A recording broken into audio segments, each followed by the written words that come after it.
Van deel voor wie mal op een interessante Weg.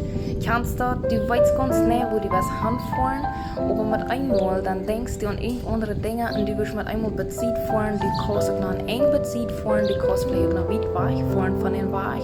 Und dann irgendwann kommst du bei dem Punkt, du weißt nicht mehr wieder. Du weißt nicht, wo die bist, das stuckert und das ist unmöglich.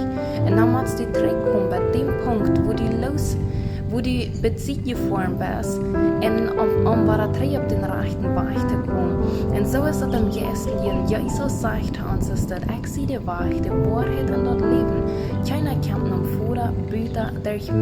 Das ist Johanes 14, Vers 6. Jesus ist der Weg. Ohne Jesus können wir nichts tun.